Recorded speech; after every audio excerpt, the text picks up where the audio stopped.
네, 두산 에너빌리티 함께 살펴볼까요? 뭐 최근에 여러분들하고 두산 에너빌리티의 종목에 대해서 함께 살펴보긴 했었는데 새로운 소식이 있어서 약간은 이전 방송하고 좀 다른 관점에서 좀 접근을 해보도록 하겠습니다.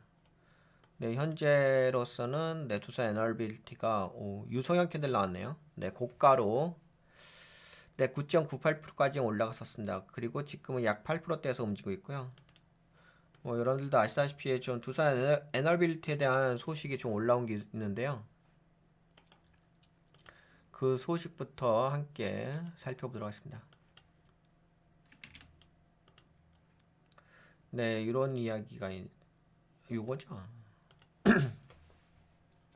네, 2시간 전에 두산 에너빌리티 주가 8%대 강세, 미국 가스터빈 시장 진출 소식에 영향을 받아가지고 주가가 상승했다는 소식. 네, 두산 에너빌리티는 전날 이거 제가 정리한 걸로 갖다 이야기할까요? 제가 요 내용에 대해서는 좀 정리를 해봤는데, 네, 두산 에너빌리티는 가스터빈 수출 공동체 팀코리아를 결성하며 미국 시장 진출을 본격화하고 있습니다. 이 소식으로 인해 가지고 8% 이상 급등하고 있다. 가스터빈 수출 공동체 팀코리아 결성 배경. 두산 에너빌리티는 한국 남부 발전과 협력하여 가스터빈 수출 공동체 팀코리아를 결성했습니다. 네, 이거는 이제 뭐 그동안 두산 에너빌리티가 약간 뭐 체코 원전 관련 쪽으로 해가지고 이야기됐었는데 원전 아니에요. 네, 원전 아닙니다. 원전. 제가 원전은 한물 갔다고 얘기했죠. 네, 원전은 끝난 사업. 원전은 별 의미 없다. 그래가지고 제가 이전 방송에서 여러분들 많이 시청해 주셨는데 원전은 한물 갔습니다. 한국 입장에서 봤을 때, 한국 입장에서 봤을 때. 그러니까 다른 관점으로 좀 바라보셔야 된다고 말씀드렸죠. 네, 여기서 이제 두산 에너비트에 대해서 이야기했고 그러면서 제가 하나 예를 들어서 이야기했던 것이 미국의 오클로로 해가지고 이야기했죠. 그래서 원전 아니에요, 원전 아니라고요. 그래서 제가 여러분들한테 뭐라 그랬죠? 이전 방송에 때 이제는 원전 관점으로 보시면 안 되고 새로운 모멘텀 관점으로 이야기를 해야 된다고 했는데 오늘 기사로 새로운 모멘텀에 대해서 나온 겁니다. 그래서 그거에 대해서 이야기를 하려고 하는 거예요. 이해하시죠? 네, 그래가지고 제가 이야기했잖아요. 다른 관점으로 해가지고 이제 두산 에너빌리티가 그래도 차트가 좀 만들어진 게 있어가지고 다른 관점에 모멘텀 재료 갖다 붙여갖고서 움직일 수 있다고 말씀드렸었죠. 뭐 아니나 다를까? 네, 지금 가스터빈 관련된 이야기로 해가지고 새로운 모멘텀을 통해가지고 좀 주가가 상승하고 있습니다. 네, 가스터빈 수출 공동체 팀코리아 결성 배경. 두산 에너빌리티는 한국 남부 발전과 협력하여 가스터빈 수출 공동체 팀코리아를 결성했습니다. 이는 글로벌 가스터빈 서비스 시장에서 입지를 확대하기 위한 전략적 협력으로 주요 목표는 미국 시장의 진출입니다. 특히 미국의 약 660개의 7F 가스터빈이 운영 중이며 부품 교체와 정비와 같은 서비스 수요가 지속적으로 증가하고 있는 큰 시장으로 평가받고 있습니다. 미국 시장에서의 중요성. 미국 내 가스터빈 서비스 시장은 에너지 효율화 및 전력 수요 증가로 인해 지속적인 성장세를 보이고 있습니다. 두산 에너빌리티는 국내에서 검증된 기술력과 현지 자회사 네트워크를 활용하여 이 시장에서 경쟁력을 확보하려 하고 있습니다.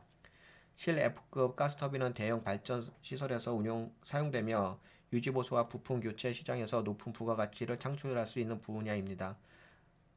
국내에서 두산 에너빌리티의 전략, 국내에서 축적된 기술력, 두산 에너빌리티는 한국 남부 발전과 협력을 통해 국내에서 이미 경쟁력을 입증한 기술을 보유하고 있습니다. 현지 자회사의 네트워크를 두산 에너빌리티는 미국 현지 네트워크를 적극 활용하여 고객과의 접점을 확대하고 서비스 시장에서의 입지를 강화할 계획입니다. 협력 확대, 팀코리아 참여사들과의 기술 및 자원 협력을 통해 가스터빈 서비스 시장에서의 점유율을 높이고자 합니다. 요거죠. 가스터빈 서비스 시장에서 점유율을 높이고자 합니다. 주가 상승 요인, 두산 에너빌리티의 미국 시장 진출 발표는 시장에서 긍정적으로 평가되었습니다. 특히 미국 가스터빈 시장의 높은 성장 잠재력과 두산의 기술력 경쟁력이 결합하여 투자자들의 신뢰를 얻었습니다. 또한 에너지 시장에서 친환경 고효율 설비 수요가 증가하는 상황에서 두산의 사업 확장은 주가 상승의 주요 동인으로 작용했습니다. 네, 이처럼 두산 에너빌리티 가스터빈 사업은 미국 시장을 중심으로 글로벌 확대 전략과 함께 국내외 협력을 기반으로 해서 지속적인 성장이 기대되는 분야로 평가받았습니다. 이제 가스터빈에 대해서는 이제 이해가 되셨죠? 그 다음에 이 가스터빈이 어떤 거하고 좀 연결이 되냐면 여러분들 아시다시피 이제 트럼프 대통령이 취임하셨잖아요. 그래서 취임하고 나서 그린 뉴딜을 폐지하고 그 다음에 이제 화석 연료를 활성화시키려고 하죠. 그래서 트럼프 대통령의 화석 연료 활성화 정책은 가스터빈 사업에 긍정적인 영향을 미칠 수 있습니다. 네, 가스터빈과 화석 연료의 관계. 가스터빈은 천연가스, 내추럴 가스를 주요 연료로 사용하는 발전 장치입니다. 천연가스는 그러니까 이게 가스터빈이 천연가스를 주 연료로 사용하는 발전 장치인 거. 그러니까 천연가스도 화석 연료잖아요. 천연가스는 화석 연료의 일종으로 석탄이나 석유, 오일보다 상대적으로 청정한 연료로 간주됩니다. 이 때문에 화석 연료로 활용하려는 정책하에서 천연가스를 기반으로 한 가스터빈 발전은 꾸준히 수요가 증가할 가능성이 큽니다. 화석연료 활성화 정책의 주요 내용. 트럼프 대통령은 화석연료 활성화를 목표로 여러 정책을 추진하고 있습니다. 우선 화석연료 생산 확대, 천연가스 생산 증가로 안정적인 연료 공급이 가능해질 것입니다. 에너지 인프라 투자, 에너지 관련 인프라 확장을 통해 발전용 가스터빈 시장도 확대될 가능성이 큽니다. 청정 에너지의 규제 완화, 뭐 해가지고 천연가스 이거.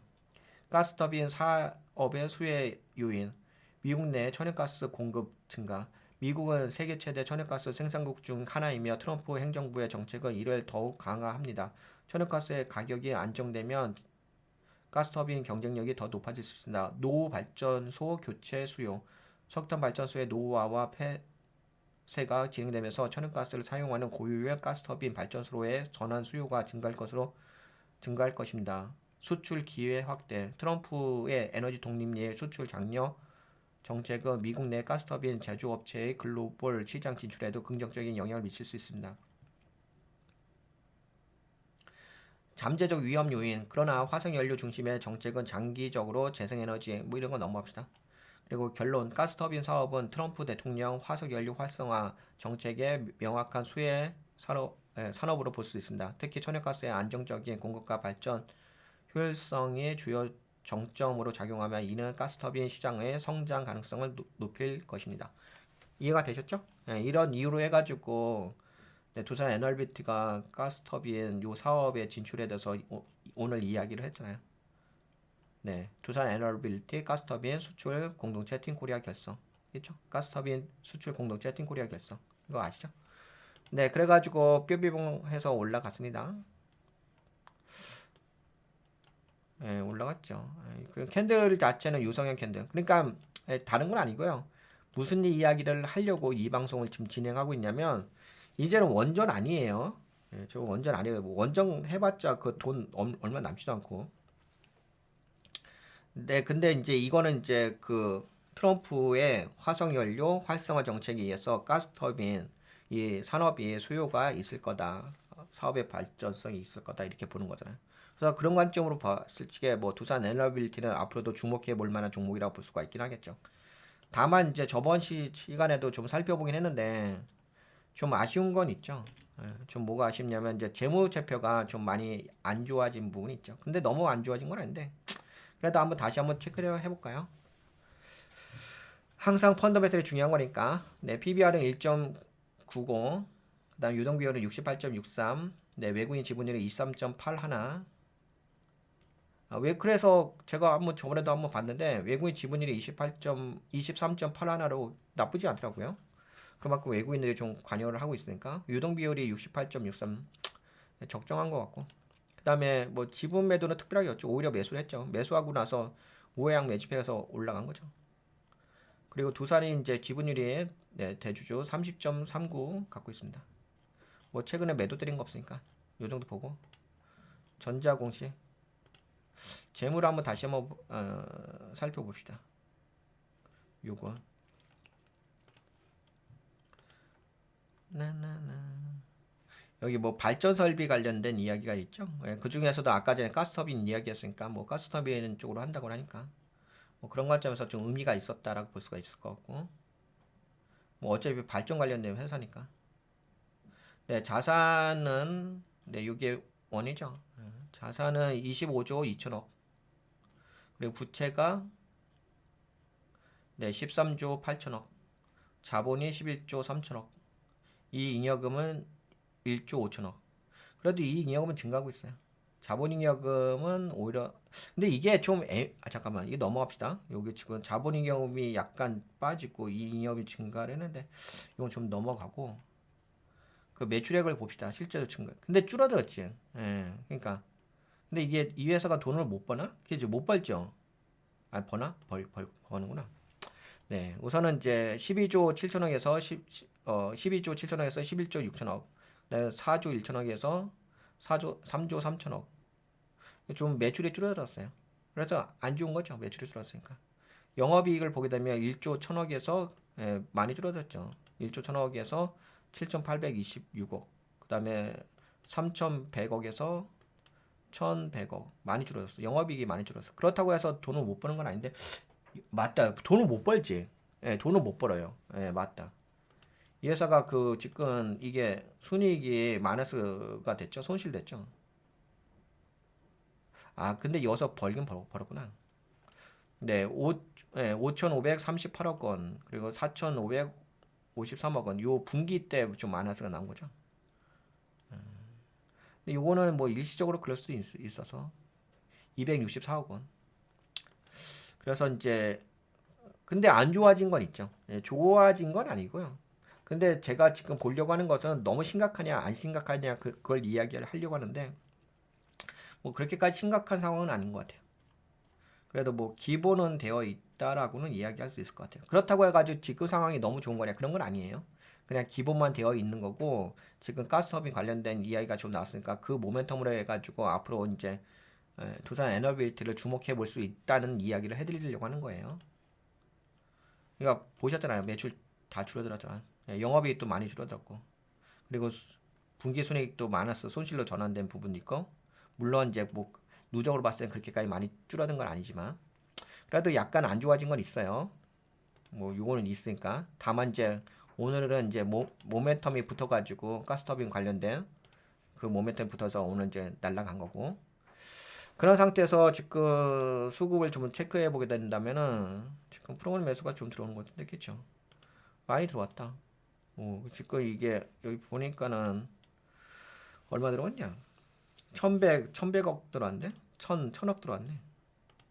1,000억 들어온 상태에서 우선은 뭐 요 차트는 저번에 차트 패턴은 좀 보여드렸죠. 돌리긴 했어요. 차트가 여기서 그리고 수급을 보게 되면은 수급 체크해 봅시다. 수급은 수급은 그래도 외국인들 물량 들어와요. 기관계 물량도 개인 털리죠. 그래서 수급은 괜찮다고 이야기했죠. 기술적 관점 괜찮고 그 다음에 차트 패턴 봅시다. 차트 패턴도 제가 만들어줬다고 이야기했잖아요. 우선은 여기서 돌렸어요. 예전에 14만원대 했었죠. 여기서 돌린 자리야. 그렇죠. 이렇게 볼 수가 있죠. 여기서 매집봉 하나 만들어 놨다고 있죠. 뭐 크게 만들어 놓은 건 아니고 잘 만든 건 아니고. 그래서 약간은 지금 좀 뭔가 돌리려고 하는 거죠. 완벽하게 돌린 건 아니고요. 돌리려고 하는 거지. 그렇죠. 이렇게 그래도 약간 이제 삼각수렴의 모양새가 있는 자리긴 하죠. 여기서 그치. 이걸 약간 좀 더 디테일하게 볼까요? 이렇게 해서 좀 확대해가지고 완벽하게 돌린 건 아니다. 그치? 근데 그래도 뭐 긍정적이죠. 현재 움직임을 보시게 되면은 긍정적인 흐름은 있습니다. 이렇게 긍정적인 흐름이 있어. 근데 지금은 뭐 긍정적이죠. 아무래도 수급이 좀 들어온 건 있으니까. 그쵸? 아까 뭐 좀 많이 들어왔던데. 그리고 캔들도 뭐 유성형 캔들 나와가지고 다만 이제 이게 뭐 다만 이제 변동성은 존재하니까 그건 염두해 두셔야 돼요. 지금은 뭐 유성형 캔들 나왔고서 롱바디 캔들 나왔다고 해서 무조건 뭐 좋다고만 이야기할 수는 없고요. 뭐 약간 지금 올라가면 뭐 단기 고점이 될 수도 있어요. 근데 제가 보는 관점은 뭐 여러분들 아시다시피 제 방송은 이제 돈가치 TV잖아요. 돈가치 TV는 가치 투자 방송이잖아요. 그렇죠? 아시죠?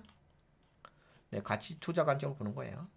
그 가치 투자 관점을 봤을 때 한번 주목해 볼 필요가 있다는 거죠. 뭐 나머지는 뭐 잔파동 정도로 보고 차트는 약간 좀 더 뭐 잔파동 더 있어요. 그래도 기본적으로 만들어 놓은 건 있어가지고 그렇죠? 보이시죠? 기본적으로 만들어 놓은 건 있어가지고 괜찮은 것 같아요. 네, 수렴 모양새 만들어놨죠. 수렴 모양새 만들어 놓은 다음에 뭐 여기서 한번 뚫어준 다음에 그쵸? 올라갔다 여기서 한번 뚫어주고서 만들고서 눌림 주고서 만들고서 한번 때려준 다음에 그치? 그림 한번 나오긴 하겠죠. 그렇습니다. 여기서 좀 차트를 좀 잘 만든 것 같아요. 앞으로도 이제 계속적으로 모니터링 하시면서 주목해 볼 만한 종목이라고 보여집니다. 그럼 두산 에너빌트는 이 정도 이야기할까요? 이 정도. 단순하게 제가 이거 보는 것은 뭐 요거 올라갔기 때문에 보는 건 아니에요. 이제 두산 에너빌트의 모멘텀의 관점이 바뀌었기 때문에 그걸 좀 이야기해 드리려고 방송했던 거지. 어차피 잔파동이에요. 아직까지 시세 준 거 아니잖아요. 요거는 그냥 잔파동에서 움직이는 거니까. 네, 그러면 두산 에너빌트는 여기까지 볼까요? 네, 됐죠? 뭐 이야기 안 해드린 거 없죠?